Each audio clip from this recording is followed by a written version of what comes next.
Bismillah. Assalamualaikum warahmatullahi wabarakatuh.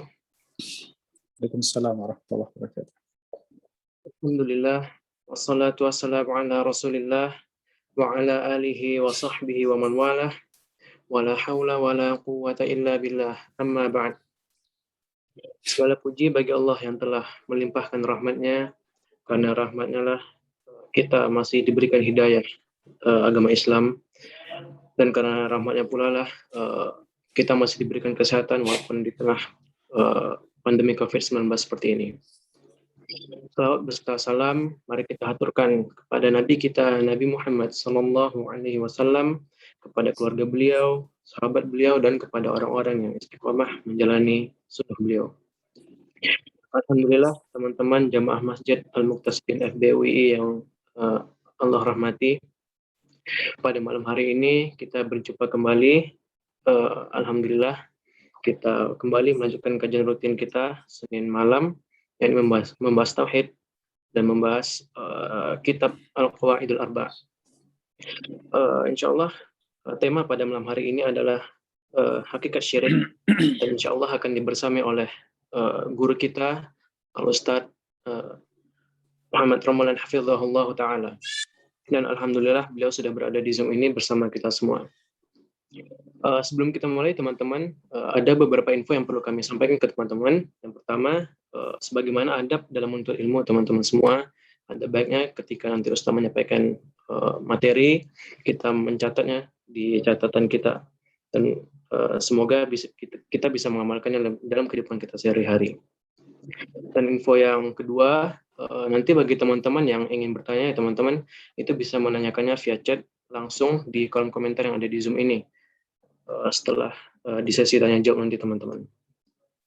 Oke, teman-teman, tanpa memperlama waktu lagi, kepada Ustadz Muhammad Ramalan Hafizahullah Ta'ala, waktu dan tempat kami persilahkan.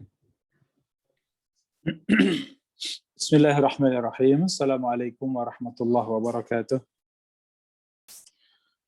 Innal hamdalillah nahmaduhu wa nasta'inuhu wa nastaghfiruh wa na'udzu billahi min syururi anfusina wa min sayyiati a'malina. Man yahdihillahu fala mudhillalah wa man yudlil fala hadiyalah. Asyhadu an la ilaha illallah wahdahu la syarikalah wa asyhadu anna Muhammadan abduhu wa rasuluh.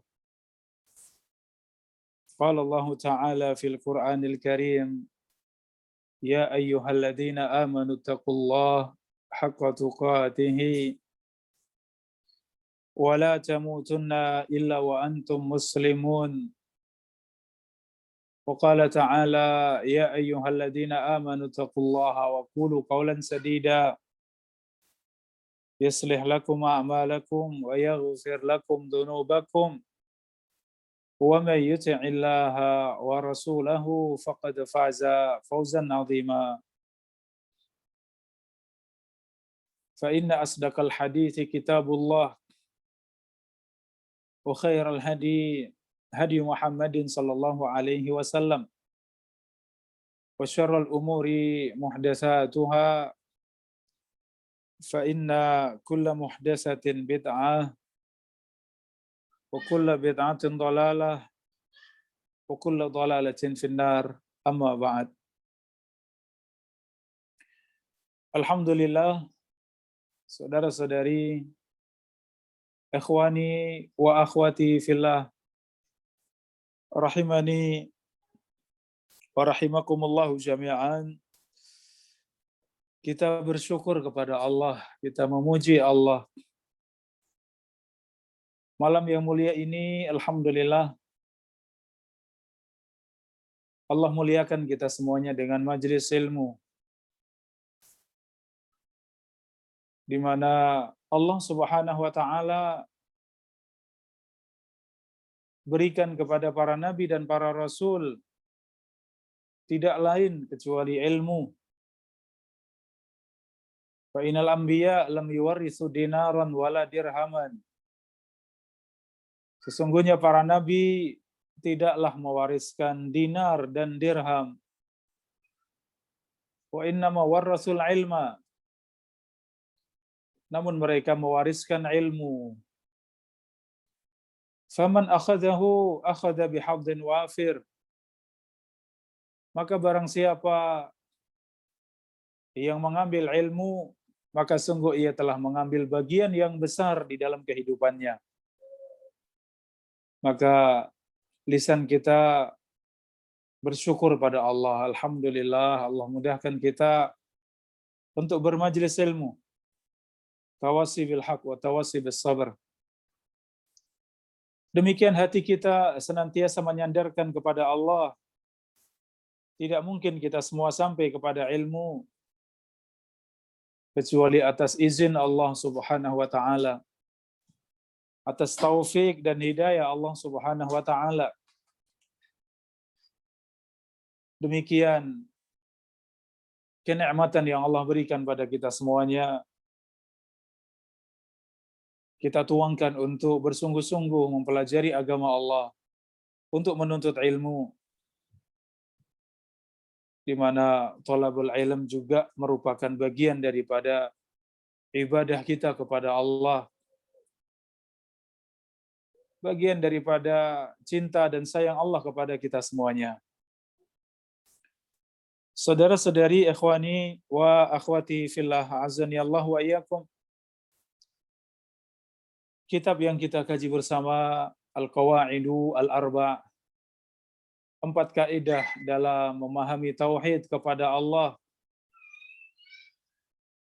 Muqaddimah sudah kita lalui bersama, walhamdulillah. Kaidah yang pertama juga demikian, alhamdulillah. Kita masuk pada kaidah yang kedua dari 4 kaidah agar tauhid kita benar, tauhid kita lurus. Al-qaidatu ats-tsaniyah. Kaidah yang kedua, annahum yaqulun ma da'awnahum wa tawajjahna ilaihim. Kami tidaklah menyeru mereka, tidaklah kami menghadap kepada mereka, illa li talabi al-qurbati wasy-syafa'ati, kecuali agar mendekatkan kami kepada Allah, agar kami meraih syafaat mereka di sisi Allah. Ini alasan kaum musyrikin di zaman Nabi SAW kenapa mereka beribadah kepada selain Allah, kenapa mereka menyembah selain Allah. Mereka katakan untuk semakin dekat kepada Allah, karena mereka patung dan berhala ungkapan dari orang-orang saleh, agar mereka mendekatkan kepada Allah, agar mereka memberikan syafaat di sisi Allah. Fadalilul qurbati qauluhu ta'ala. Dan dalil yang Allah sebutkan bahwa tujuan mereka berbuat syirik tersebut pada asalnya untuk mendekatkan kepada Allah. Walladzina ittakhadhu min dunihi awliya. Dan mereka-mereka yang menjadikan selain Allah sebagai wali-wali. Ma na'buduhum illa liyuqarribuna ilallahi zulfa. Mereka mengatakan kami tidak menyembah mereka kecuali agar mereka mendekatkan kami kepada Allah. Innallaha yahkumu bainahum. Sesungguhnya Allah yang akan memberikan hukuman di antara mereka. Fima hum fihi yakhtalifun. Atas apa yang mereka perselisihkan. Innallaha la yahdi man huwa kadhibun kafar. Sesungguhnya Allah Subhanahu wa taala tidaklah memberikan hidayah seorang yang pendusta, seorang yang kufur. Wa dalilus syafa'ah, sedangkan dalil agar sesembahan-sesembahan mereka memberikan syafaat di sisi Allah, firman Allah Subhanahu wa taala, wa ya'buduna min dunillahi ma la yadhurruhum wa la yanfa'uhum. Tidaklah mereka beribadah kepada selain Allah kecuali mereka tidak mendatangkan bahaya dan mereka tidak bisa memberikan manfaat. Wa yaquluna haula syufa'auna 'indallah. Sedang mereka mengatakan sesungguhnya sesembahan tersebut merekalah yang akan memberikan syafaat untuk kami di sisi Allah.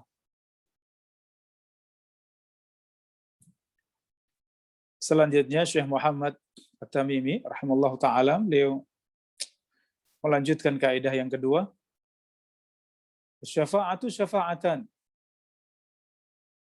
Dan syafaat ada dua macam. Syafa'atun manfiyah wa syafa'atun musbatah. Syafaat yang ditetapkan, yang dibenarkan, dan yang kedua syafaat yang tertolak, syafaat yang salah.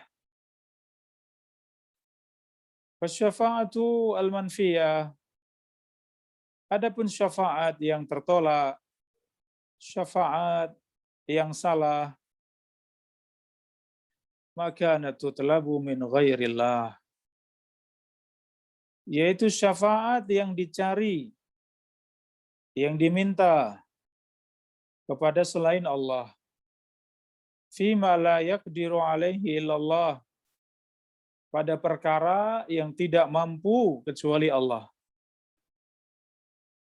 Dalilnya adalah firman Allah, ya ayyuhalladzina amanu, wahai orang-orang yang beriman, anfiku mimma razaqnakum, berinfaklah dari apa yang kami berikan kepada kalian. Min qabli an ya'tiya yaumun la bai'un fihi wala khullah, sebelum datangnya hari tidak bermanfaat jual beli, tidak bermanfaat persahabatan, wala syafa'ah, tidak bermanfaat syafaat. Wal kafiruna humuz zalimun, dan orang-orang kafir mereka adalah orang-orang yang zalim. Syafa'atul musbatah yang kedua yaitu syafaat yang dibenarkan, hiyallati tutlabu minallah, yaitu syafaat yang dicari dari Allah, syafaat yang diminta kepada Allah. Syafi' mukarram bisyafa'ah, seorang yang memberikan syafaat ia dimuliakan dengan memberi syafaat tersebut. Wal masyfu' lahu man radiyallahu qawlahu wa amalahu ba'dal izni.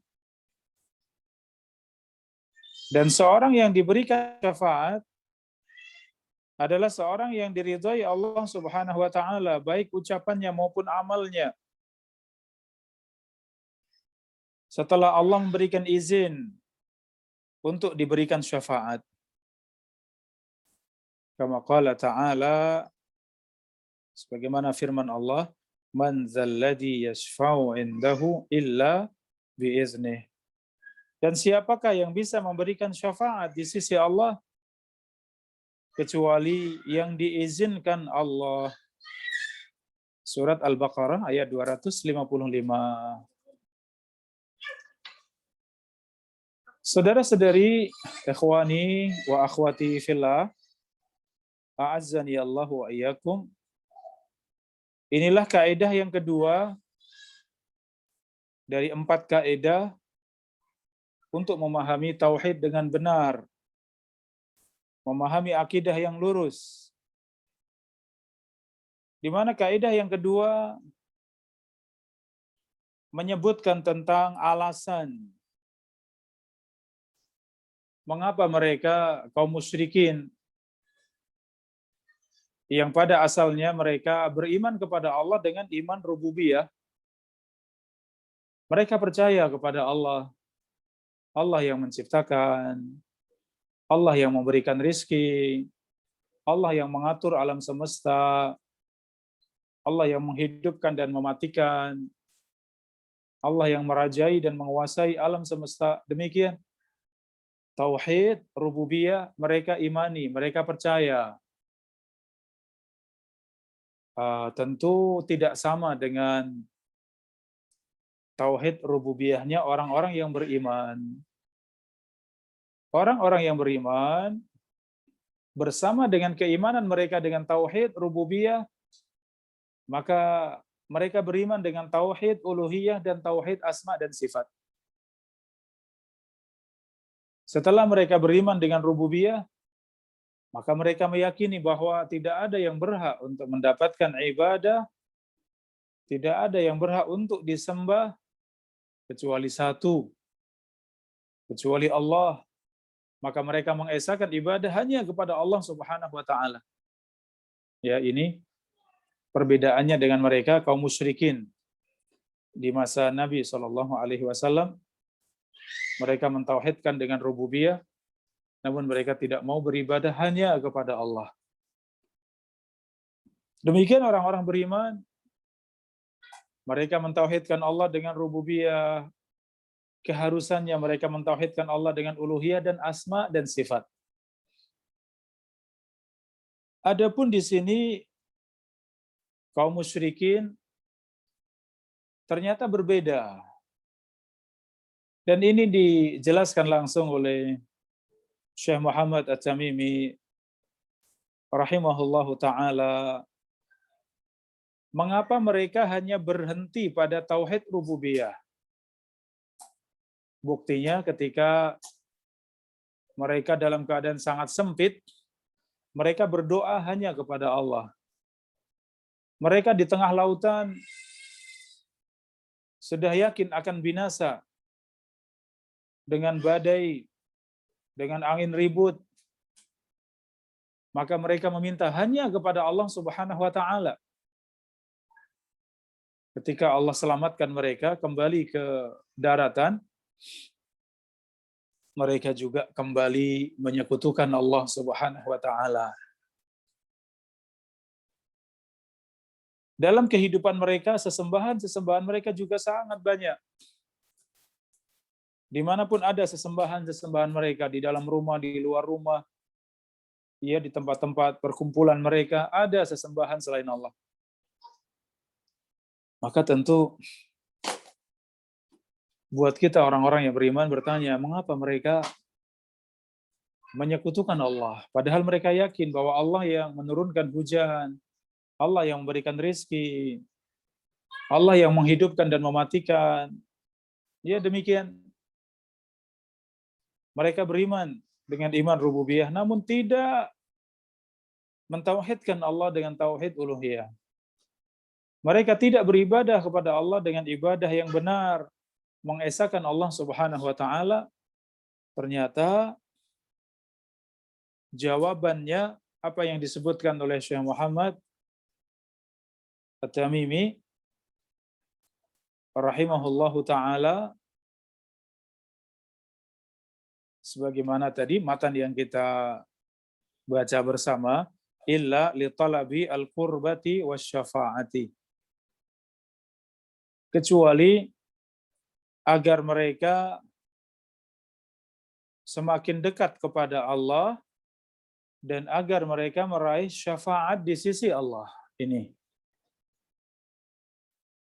Ya, kenapa mereka menyembah selain Allah? Karena yang mereka ibadahi selain Allah hakikatnya mereka orang-orang saleh. Bisa jadi mereka para nabi, mereka wali-wali Allah, mereka orang-orang saleh, orang-orang yang mulia, yang mereka yakini mereka dekat kepada Allah. Maka kedekatan mereka kepada Allah, mereka harapkan, kaum musyrikin harapkan, Mereka merasa tidak pantas untuk langsung kepada Allah. Mereka merasa tidak pantas untuk langsung dekat kepada Allah. Maka bagaimana cara dekat kepada Allah? Dengan dekat kepada orang-orang saleh. Yang mana mereka dekat kepada Allah. Ini alasan mereka. Ma na'buduhum illa liyuqarribuna ilallahi zulfa. Kami tidak menyembah mereka kecuali agar mereka mendekatkan kami kepada Allah. Kemudian yang kedua, litalabi al-qurbati wasyafa'ah, untuk mendapatkan syafaat.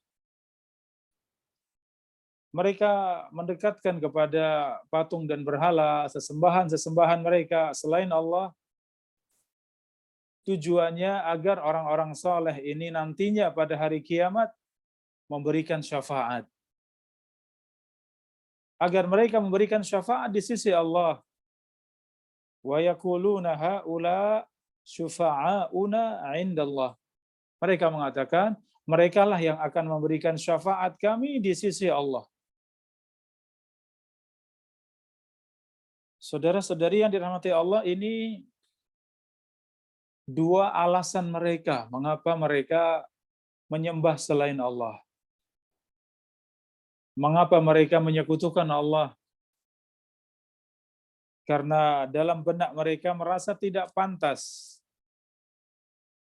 tidak layak mereka untuk langsung dekat kepada Allah, meminta kepada Allah, berdoa kepada Allah. Mereka merasa banyak dosa, banyak kesalahan, banyak maksiat, tidak pantas untuk langsung kepada Allah. Sehingga mereka mengungkapkan ini. Dan ternyata apa yang mereka sembah ternyata bukanlah sesuatu yang mereka meyakini bahwa patung dan berhala tersebut yang menciptakan alam semesta, patung dan berhala tersebut yang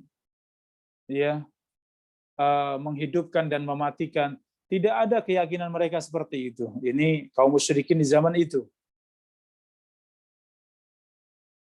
Mereka meyakini bahwa patung dan berhala tersebut adalah ungkapan orang-orang saleh.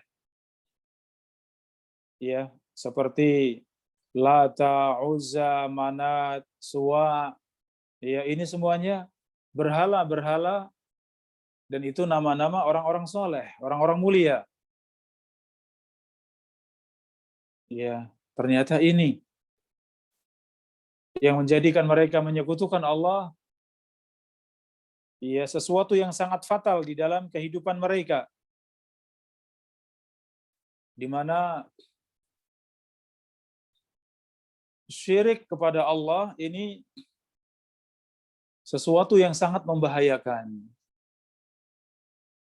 Bermula dari keyakinan mereka bahwa ini orang-orang saleh yang bisa mendekatkan kami kepada Allah. Seakan mereka ingin dekat dengan seorang raja, ingin dekat dengan seorang presiden. Ya, maka tidak mungkin mereka langsung datang kepada presiden, langsung datang kepada raja, sedangkan presiden, raja tidak kenal dengan orang tersebut. Maka mereka ingin dekat dengan raja, dengan presiden, dengan orang-orang yang dekat kepadanya, asistennya, menterinya, wakilnya. Demikian orang-orang yang dekat dengan presiden tersebut.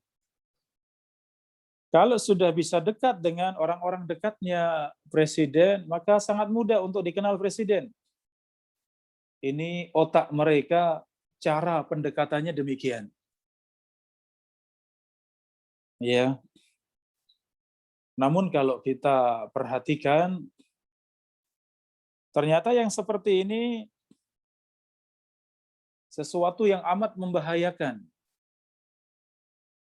terkait dengan kemurnian akidah kita, lurusnya tauhid kita,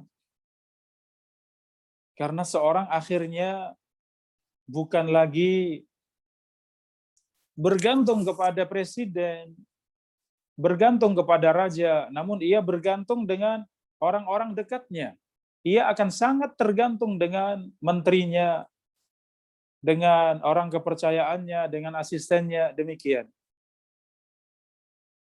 Kalau kita bawa kepada ibadah-ibadah mereka, karena justru hati mereka bergantung kepada berhala-berhala, sesembahan-sesembahan selain Allah. Ketergantungan mereka kepada sesembahan-sesembahan selain Allah, bukan tergantung kepada Allah. Sehingga ini yang menjerumuskan mereka dalam kesyirikan kepada Allah. Tidak ada yang berhak diminta kecuali Allah. Tidak boleh berdoa kecuali kepada Allah. Tidak boleh meminta kecuali pada Allah dalam perkara-perkara yang tidak mampu kecuali Allah. Maka mereka yang menyekutukan Allah, yang menyembah kepada selain Allah, hati mereka tergantung pada sesembahan-sesembahan tersebut. Harapan mereka tergantung pada sesembahan-sesembahan tersebut. Dan demikian seluruh kesyirikan kepada Allah. Segala bentuk kesyirikan kepada Allah. Ya, semuanya mengantarkan seorang bergantung kepada selain Allah. Seperti di zaman kita ada yang mungkin memiliki ya jimat-jimat, ada yang menggantungkan penglaris, ada yang punya mungkin raja-raja untuk kekebalan, ada mungkin mantra-mantra untuk ya mudah mendapatkan jodoh. Ini semuanya kesyirikan kepada Allah, sehingga seorang terjatuh pada ketergantungan kepada selain Allah. Seharusnya larisnya dagangan tidak ada yang mampu untuk memberikannya kecuali Allah. Demikian jodoh tidak ada yang bisa memberikan kecuali Allah. Demikian kesehatan tidak ada yang bisa memberikan kecuali Allah. Ternyata itu semua digantungkan kepada selain Allah. Ini bahayanya syirik kepada Allah. Kesyirikan kepada Allah Subhanahu wa taala menjatuhkan seorang dalam perkara yang sangat tercela, sehingga hati ini tersita untuk selain Allah. Jiwa ini bergantung pada selain Allah. Demikian kehidupan kita ini disandarkan kepada selain Allah Subhanahu wa taala. Untung dan sukses digantungkan kepada selain Allah, wal iyadu billah.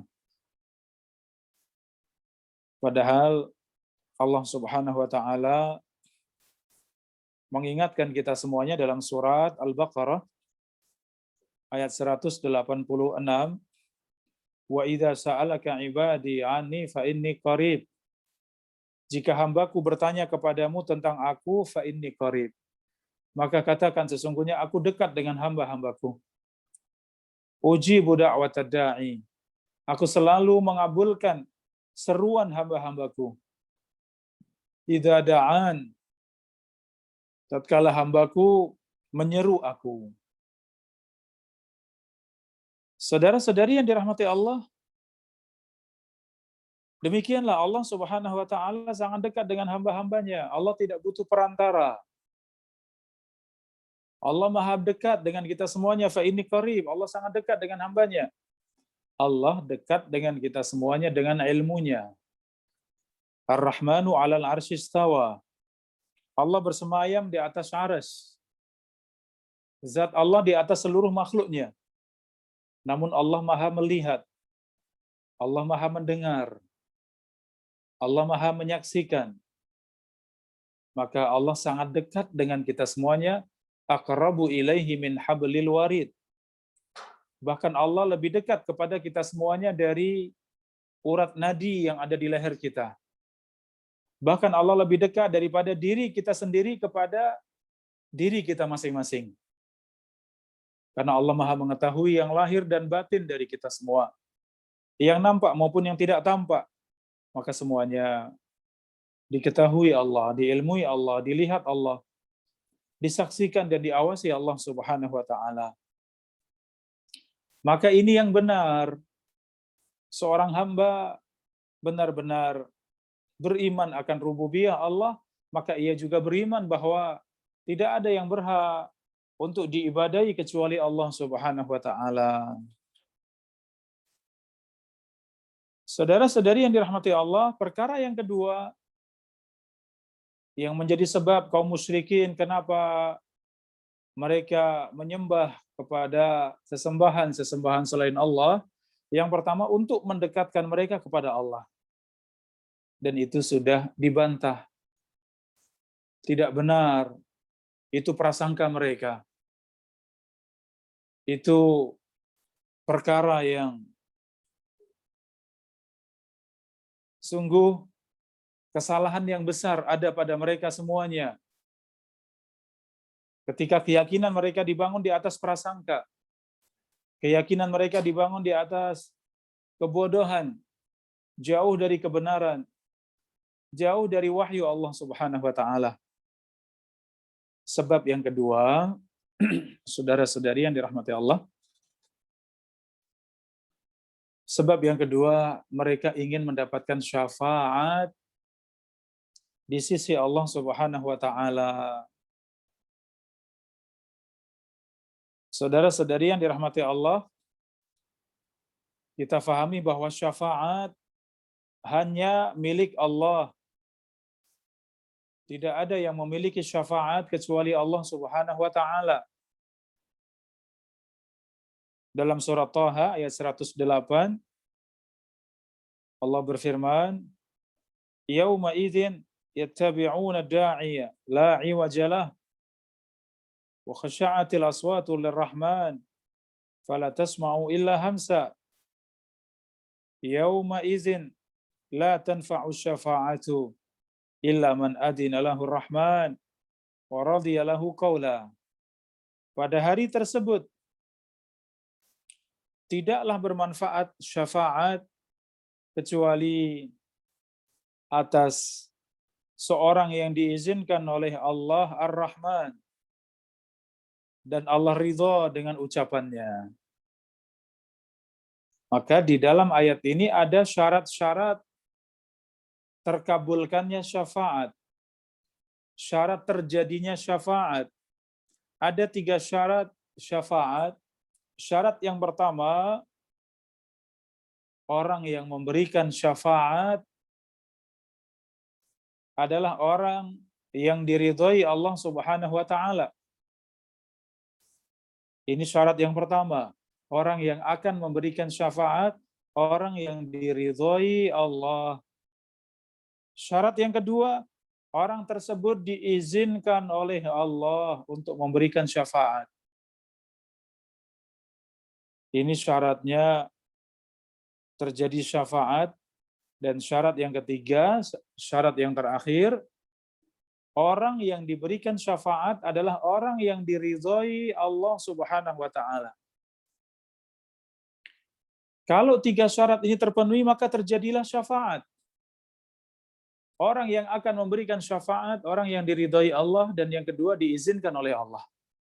Kemudian orang yang akan diberi syafaat, orang yang diridhai Allah Subhanahu wa taala, maka terjadilah syafaat.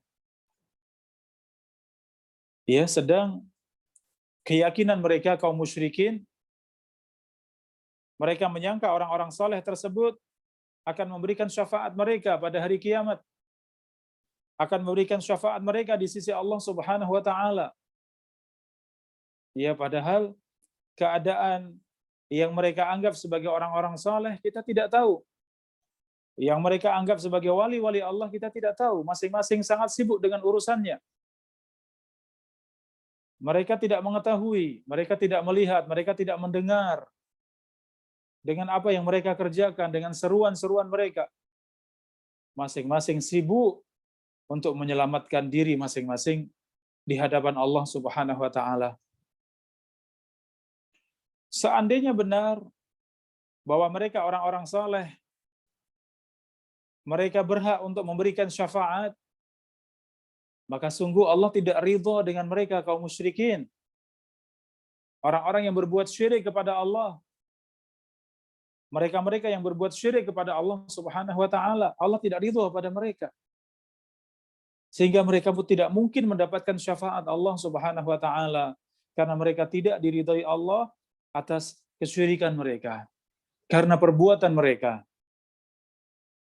Ya, maka sungguh harapan mereka sia-sia. Tidak ada sedikit pun yang terkabulkan pada harapan mereka. Saudara-saudari yang dirahmati Allah, dalam surat Hud ayat 105 Allah berfirman, "Yauma ya'ti la takallamu nafsun illa biiznihi." Di hari kiamat, tatkala satu jiwa datang kepada Allah, tidak akan berbicara kecuali dengan izin Allah. Faminhum syaqiyun wa sa'id. Maka di antara mereka ada yang sengsara, ada yang bahagia. Berbicara saja di hadapan Allah tidak bisa pada hari kiamat. Semua menundukkan pandangan, semua terdiam, semua penuh dengan penyesalan, semua penuh dengan ketakutan. Mau berbicara saja tidak bisa kecuali yang diizinkan Allah Subhanahu wa taala.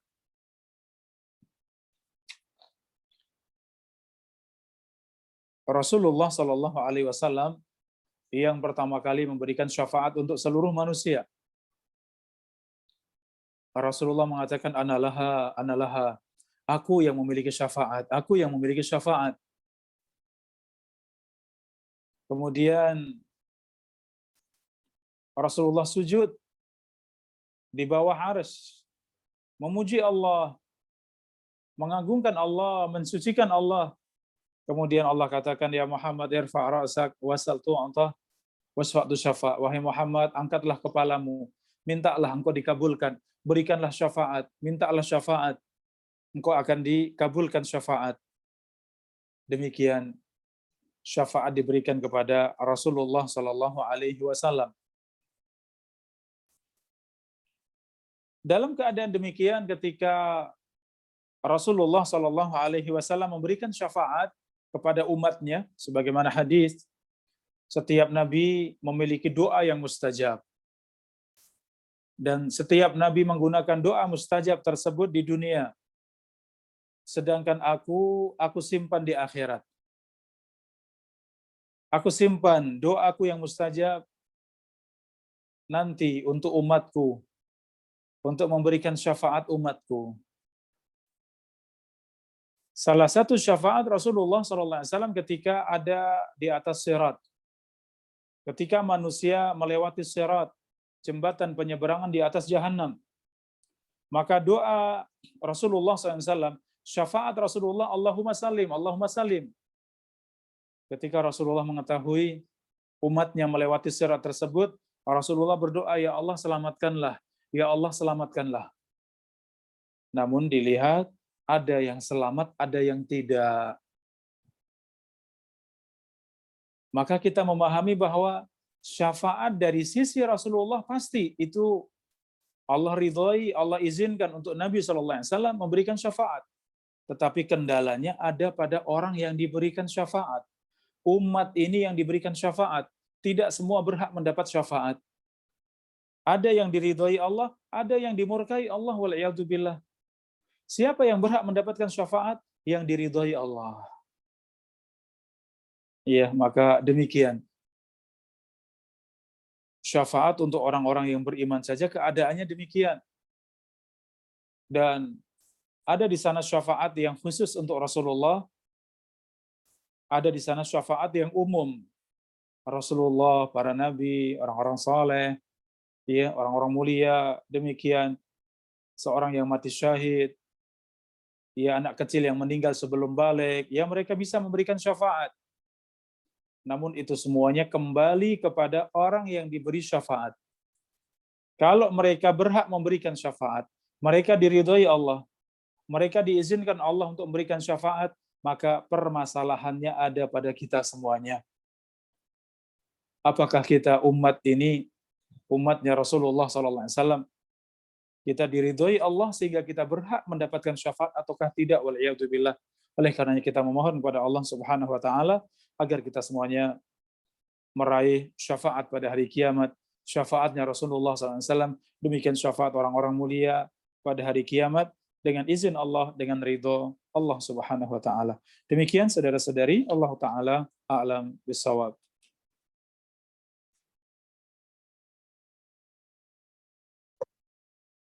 Jazakumullahu khairan Ustaz atas ilmu yang sudah dibagikan kepada kita semua.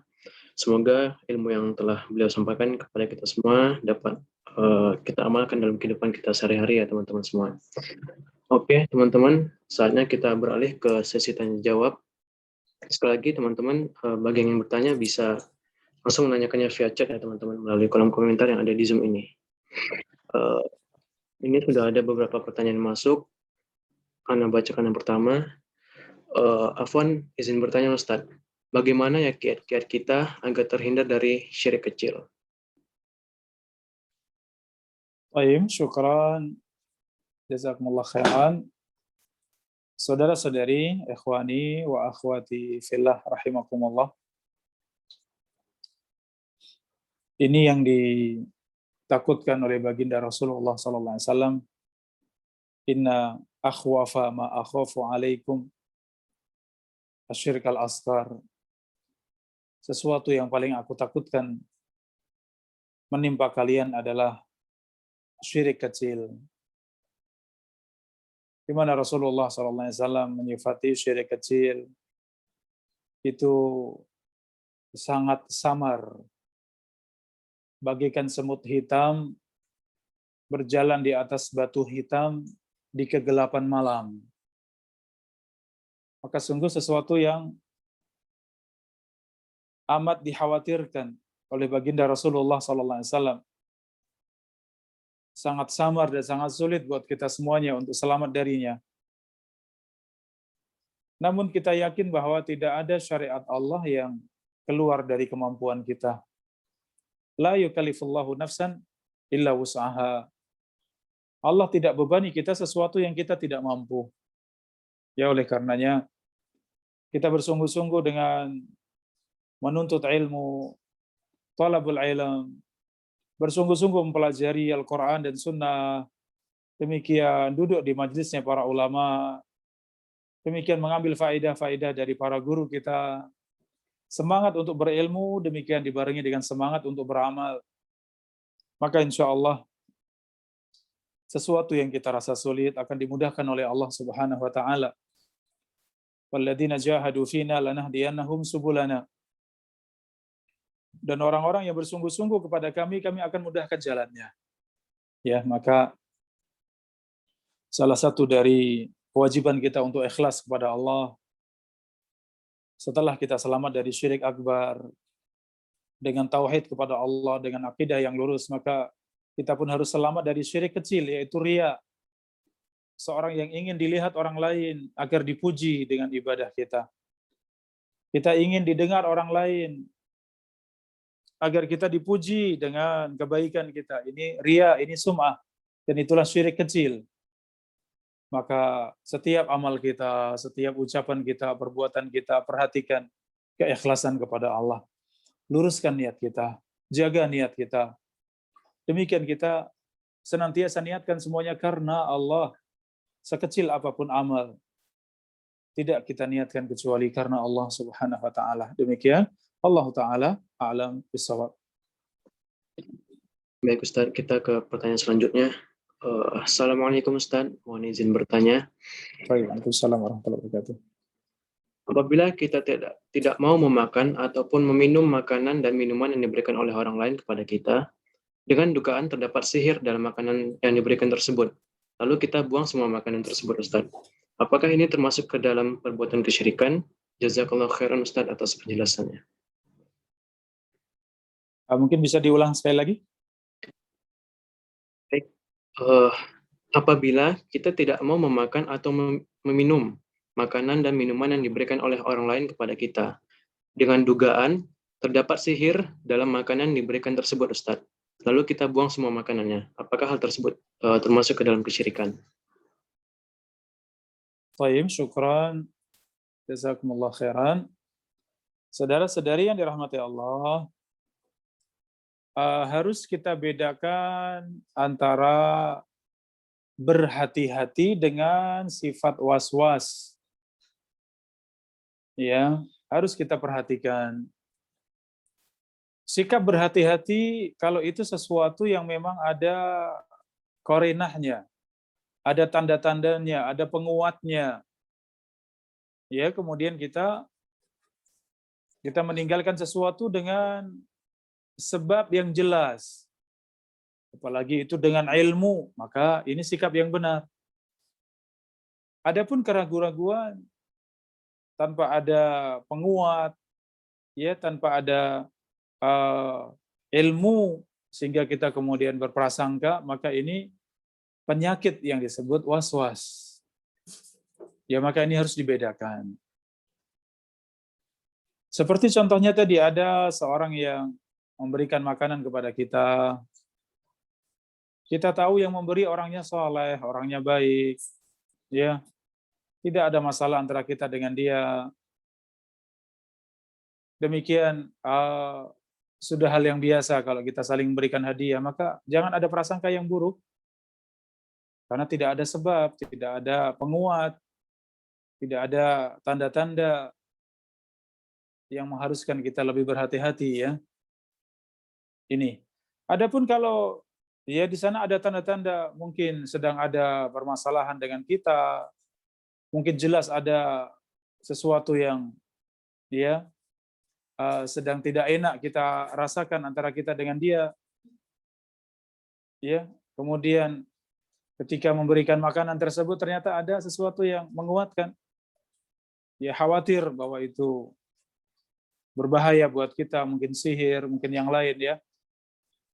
Maka kalau ada tanda-tanda, ada penguat seperti itu, maka ya tetap, kalaupun kita singkirkan, tidak kita makan, kita berikan pada sesuatu yang bermanfaat, ya. Apakah untuk binatang ternak, ya, mungkin diberikan sesuatu yang jelas ada manfaatnya sehingga tidak jatuh dalam takdir, ya, membuang-buang harta dengan sia-sia. Ini, ya, jadi tidak boleh membangun sesuatu dengan prasangka, dengan zon, ya, karena itu akan menjadi penyakit dan itu akan terus merembet pada perkara yang lain, sehingga seorang akan ragu-ragu dalam semua masalahnya, dalam bersuci, dalam sholat, bahkan dalam berakidah, dalam beragama, ia menjadi seorang yang selalu was-was, selalu ragu-ragu, maka ini jatuh dalam perangkap-perangkap syaitan, ya. Demikian, Allah Ta'ala a'lam bissawab. Baik Ustaz, kita beralih ke pertanyaan selanjutnya. Bismillah, izin bertanya Ustaz. Ana pernah mendengar kalau menyebut kata-kata ya Rasulullah itu adalah sebuah kesyirikan. Apakah hal tersebut benar Ustaz? Lalu bagaimana jika kita memanggil teman kita dengan kata-kata ya fulan atau ya fulana? Jazakallahu khair Ustaz. Baik. Syukran, jazakumullahu khairan. Saudara-saudari, ikhwani wa akhwati fillah rahimakumullah, ya, terkait dengan sholawat, ya, bersolawat kepada Nabi SAW, kita ucapkan Allahumma salli wa sallim ala Muhammad, Allahumma salli ala Muhammad wa ala ali Muhammad, kama sallaita ala Ibrahim, demikian wa barik ala Muhammad wa ala ali Muhammad, yang disebut dengan sholawat Ibrahimiyah. Demikian salawat-salawat yang lain yang maknanya benar, tidak melampaui batas, tidak menerjang batasan-batasan, maka salawat yang seperti itu boleh, selama itu tidak ada yang salah dalam kandungan salawat tersebut. Ya, ini. Oleh karenanya di antara salawat, ya, ketika seorang bersalawat kepada Nabi, maka dalam hadis sebutkan man shalla alayya salatan sallallahu alaihi biha asyra. Barang siapa yang bersolawat kepadaku, maka Allah akan bersolawat kepadanya 10 kali. Ya, seorang mengatakan Allahumma sholli ala Muhammad, ya, maka Allah bersolawat pada kita 10 kali salawat. Dan salawat Allah untuk kita adalah keselamatan. ampunan Allah, kasih sayang Allah untuk kita semuanya. Ya, ini. Adapun yang ditanyakan tadi tentang memanggil Rasulullah, ya Rasulullah, kalau panggilan ini maksudkan adalah salawat, ya, ya Rasulullah, Allahumma salli wa sallim alaika ya Rasulullah, misalnya, Allahumma salli wa sallim alaika ya Rasulullah, ya Allah semoga salawat dan salam dilimpahkan untukmu wahai Rasulullah. Ini lafaz salawat yang boleh, artinya biasa, bukan kesyirikan. Maksud dari kesyirikan ketika seorang memanggil Rasulullah untuk meminta kepada Rasulullah sesuatu yang itu hak Allah. Ini syirik. Ya, seorang mengatakan, wahai Rasulullah, ya Rasulullah, berikan aku keselamatan. Sembuhkan aku dari penyakit. Ini syirik. Karena tidak mampu memberikan keselamatan kecuali Allah. Tidak mampu menyembuhkan kecuali Allah. Ya, jadi ucapan tersebut tentu dirinci ya. Kalau ucapan tersebut bagian daripada salawat tidak masalah. Ya, kalau itu meminta-minta kepada Rasulullah sesuatu yang itu hak Allah, ini syirik. Ya, terjatuh dalam kesyirikan. Maka kalau tadi memanggil sahabat wahai fulan, ya fulan, ya fulan, tidak masalah selama itu dalam perkara yang benar ya. Demikian Allah taala a'lam bissawab. Baik Ustaz, kita ke pertanyaan selanjutnya. Bismillah. Assalamualaikum warahmatullahi wabarakatuh. Semoga Allah melindungi Ustadz, keluarga, dan tim kajian, dan Allah memberikan keberkahan kepada para thalabul ilmi. Ustadz, kebanyakan orang hanya mencukupkan diri syahadat artinya sudah muslim, tanpa mengilmuinya. Adakah uzur karena ketidaktahuan atau kejahilan karena belum tahu ilmunya Ustadz? Bila terjerumus pada kemusyrikan. Jazakallah khairan, barakallahu fiik. Bisa diulang akhuna? Baik Ustaz. Kebanyakan orang hanya mencukupkan diri syahadat, yang artinya itu sudah muslim, tanpa mengilmuinya sama sekali. Adakah uzur karena ketidaktahuan atau kejahilan karena belum tahu ilmunya Ustaz, bila terjerumus kepada kemusyrikan? Baik. Jazakallah khairan atas pertanyaannya, saudara-saudari, ikhwani wa akhwati fillah rahimakumullah. Ini kembali kepada keumuman ya, kewajiban kita untuk menuntut ilmu. Ya, di mana setiap muslim berkewajiban untuk menuntut ilmu. Talabul ilmi fardhatun ala kulli muslim. Menuntut ilmu adalah perkara yang fardu atas setiap muslim. Dan batasannya mana yang fardu, mana yang wajib untuk dipelajari, untuk diilmui, untuk dituntut adalah semua perkara yang menjadikan kita mengetahui mana kewajiban kita kepada Allah. Sehingga kita benar-benar mengetahui semua perintah-perintah Allah yang wajib untuk kita tunaikan, dan kita mengetahui semua larangan-larangan Allah yang wajib untuk kita tinggalkan. Maka menuntut ilmu seperti ini hukumnya wajib atas setiap muslim, tidak ada uzur. Setiap muslim wajib untuk mempelajari agamanya. Ya. Adapun perkara-perkara yang lain, maka itu fardu kifayah. Kalau sebagian muslimin sudah mempelajari, maka yang lain tidak wajib. Sudah gugur dari kewajiban menjadi sunnah. Ya, ini. Adapun setiap dari kita, maka berkewajiban untuk menuntut ilmu. Maka seorang yang mengucapkan syahadat, la ilaha illallah, Muhammad Rasulullah, maka ia harus mempelajari perkara yang paling mendasar di dalam agamanya, mengenal Allah, mengenal Islam, mengenal Nabi-Nya SAW. Mengenal Islam di dalamnya adalah mengenal dua kalimat syahadat. Keharusannya dalam bersyahadat la ilaha illallah, ya. Maka demikian. Kalau kemudian seorang yang tidak mempelajari agama Allah, tidak mau mendengarkan, tidak mau berusaha, kemudian terjatuh dalam kesyirikan, maka ya tentu Allah Subhanahu wa taala yang akan menghukumi, Allah yang akan menegakkan hujjah kepadanya. Ya, sehingga yang demikian menjadi kewajiban kita semuanya. Ketika ada seorang yang tidak mau belajar, tidak mau menuntut ilmu, tidak mau mendengarkan ilmu, ya maka ini sangat bahaya. Ia rasa bahwa itu sesuatu yang biasa, padahal itu dosa besar. Dirasa sesuatu yang baik, padahal itu syirik akbar. Dirasa itu ibadah, ternyata itu bid'ah, ya. Maka ini mengharuskan kita semuanya untuk mempelajari agama Allah Subhanahu wa taala. Demikian, wallahu taala a'lam bishawab. Baik, Ustaz. Ini ada satu pertanyaan terakhir. Oke. Bismillah. Assalamualaikum Ustaz. Semoga Allah menjaga Ustaz selalu. Ana pernah mendengar bahwa orang yang bertauhid akan dihapuskan seluruh dosa-dosanya. Jika benar, maka orang yang banyak dosa tapi bertauhid langsung masuk ke surga atau tetap masuk ke neraka dulu ya Ustaz? Tayyib, barakallahu fikum, saudara-saudari yang dirahmati Allah. Semua dosa kembali kepada Allah, kecuali dosa syirik. Dosa syirik, seorang yang mati dalam keadaan membawa dosa syirik akbar, syirik besar, maka tidak akan diampuni oleh Allah. Adapun dosa selain syirik, dosa-dosa besar, dosa-dosa kecil, semua dosa selain syirik, maka semua kembali kepada Allah. Artinya seorang yang mati dalam keadaan membawa dosa-dosa, maka ini kembali kepada Allah. Jika Allah kehendaki Allah ampuni, maka ia dimasukkan dalam surga. Ya, dengan hikmah yang Allah inginkan. Dan jika Allah kehendaki Allah tidak ampuni dosa tersebut, maka Allah siksa dengan dosa-dosanya, dengan keadilan Allah. Ya, maka semua kembali pada Allah. Oleh karenanya dosa sekecil apapun seorang harus takut kepada Allah.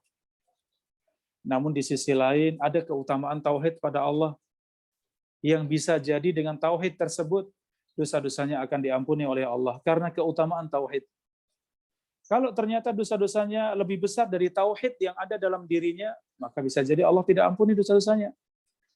Walaupun seorang yang bertauhid pada Allah, tapi ternyata dosanya lebih besar dari tauhidnya, karena tauhid juga bertingkat-tingkat, sebagaimana iman juga bertingkat-tingkat. Ya, maka demikian seorang bersungguh-sungguh untuk menjaga tauhid kepada Allah, di satu sisi dia juga bersungguh-sungguh untuk meninggalkan semua dosa dan maksiat yang itu akan mendatangkan kemurkaan Allah Subhanahu wa taala. Demikian Allah taala a'lam bissawab. Sallallahu wasallam ala nabiyina Muhammadin wa ala alihi washabihi ajma'in. Wa akhiru da'wana alhamdulillahi rabbil alamin. Assalamualaikum warahmatullahi wabarakatuh. Waalaikumsalam warahmatullahi wabarakatuh.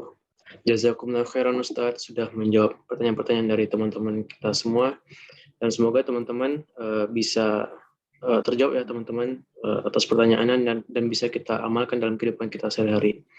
Oke teman-teman, dengan berakhirnya tanya jawab ini, maka berakhir pula lah pertemuan kita, kajian kita pada malam hari ini, dan kami dari Takmir Masjid Al-Muqtasidin mengingatkan kepada teman-teman semua untuk tetap menjaga protokol kesehatan teman-teman, walaupun di tengah pandemi seperti ini ya teman-teman. Dan